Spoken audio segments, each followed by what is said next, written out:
Dnes mám pre vás nehnuteľnosť, z ktorej sa mi urobila zimnica.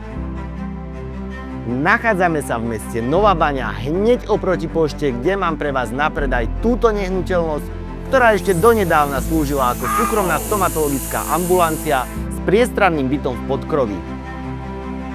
A dnes čaká na svojho nového majiteľa. Moje meno je Tomáš Havala a som realitný maklér spoločnosti Premium Living, pôsobiaci práve v tomto regióne. Ak aj vy váhate, či predáte sami alebo cez profesionálov, tak možnosť B je správna. Samozrejme, pre obhliadky ma neváhajte kontaktovať.